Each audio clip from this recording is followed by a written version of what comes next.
you do? I just go from place to place and do what I do best. What's that? Show off. Yeah, you do that well. I think I have completely restored this sunscope, and it's working properly, and I just didn't understand it. And I spent months pouring through all those circuit boards, making no visual improvement at all, replacing slightly weak components, trying to fix something that wasn't even an issue the entire time. All right, so I know I haven't uploaded any updates on the Sun machine in a minute, but I have made leaps and bounds in the forms of progress.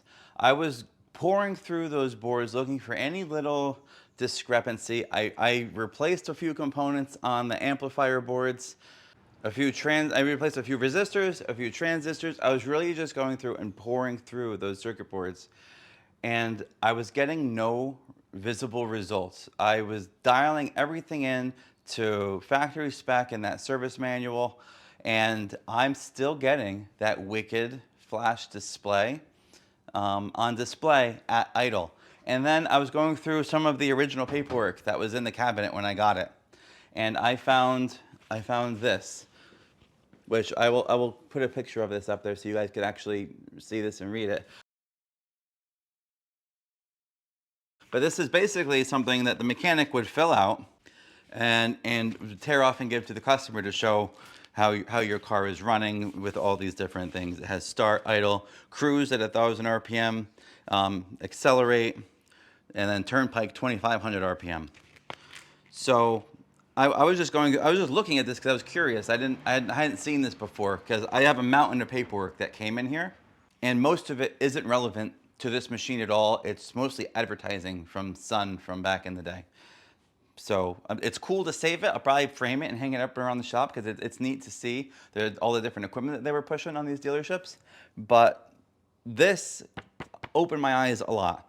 So you have start, right? When you start the car, you're going to write down your cranking voltage, your cranking coil output, which would be the display on the scope, the cranking vacuum gauge, the PCV test, vacuum gauge, and then you go to idle. It has idle speed, tachometer, idle speed adjustment, and you write down whatever you do here. Initial timing, fuel mixture, manifold vacuum.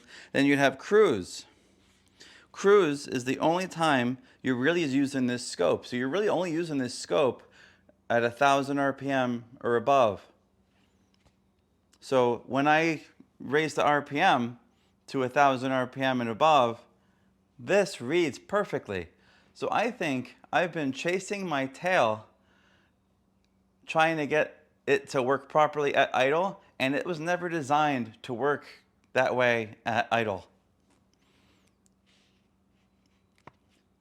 Because it doesn't talk about using the raster or display to see the spark events until you reach 1,000 RPM. The only time you use display is when you first start it. You can look at the display, the coil ignition primary circuit. That's it. I was doing it the whole time on secondary. So I think it's supposed to flash like that. I think I have completely restored this sunscope, and it's working properly, and I just didn't understand it. And I spent months pouring through all those circuit boards, making no visual improvement at all, replacing slightly weak components, trying to fix something that wasn't even an issue the entire time. So I'm going to show you guys exactly what I'm talking about. I have this hooked up today to my 1947 Chevy pickup. It's got a 235 inline six with points and condensers. So this is very much in the wheelhouse of something that this should be able to diagnose. The reason I'm using the truck today instead of the Buick is because the hood opens straight up and I can access the carburetor and the ignition side of things at the same time. I am also using, this is my vintage Peerless This is just, I'm just using this today for RPM, but this is my dwell gauge.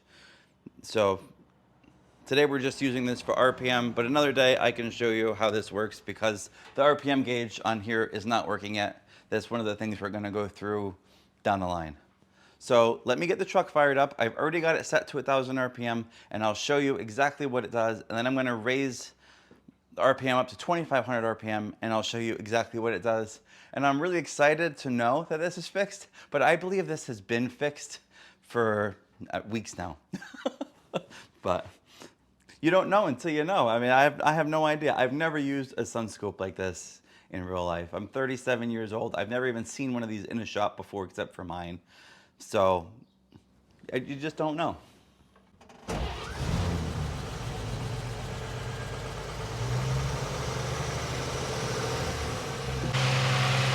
All right, so now we're sitting at 1,000 RPM.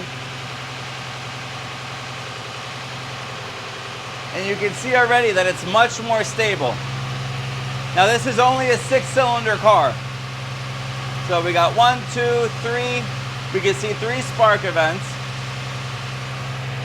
But if we look at the paperwork, we're supposed to be looking at superimposed, raster, and then the display is only for the spark plug firing voltage. So let's switch it over to raster.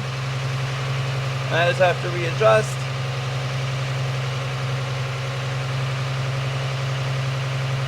We got 1, 2, 3, 4, 5, 6. We got all 6 spark events. They all look very balanced. They look great.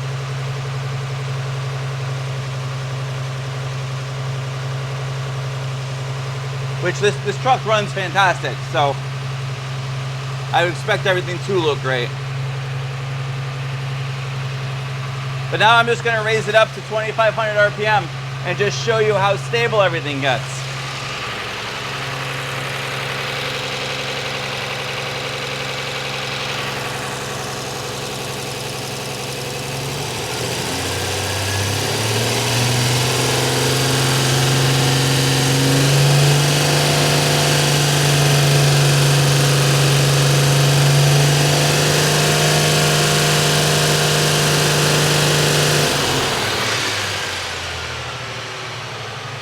Then I'm going to switch to display and we're going to do the same thing.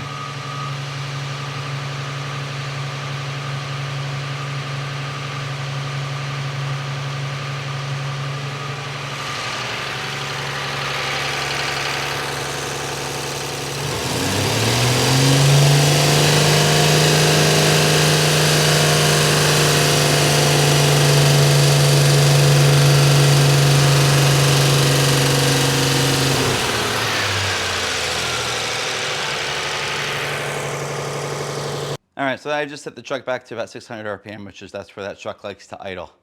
But you could see how stable everything gets at the set RPM that this paperwork calls for.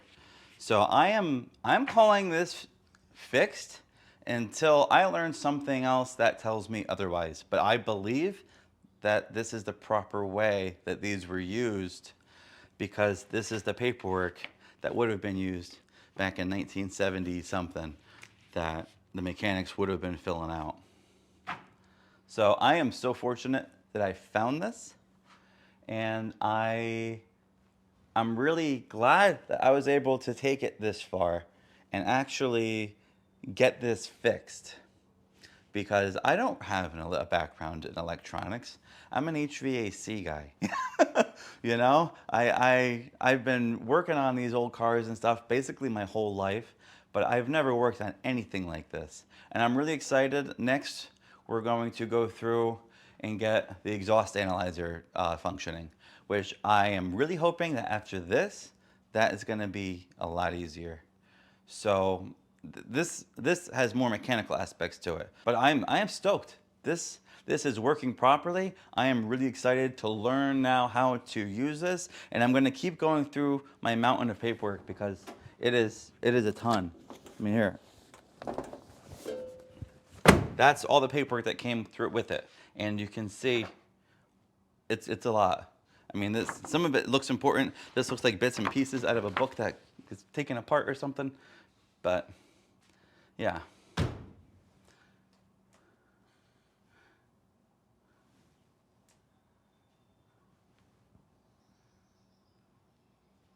That made me nervous.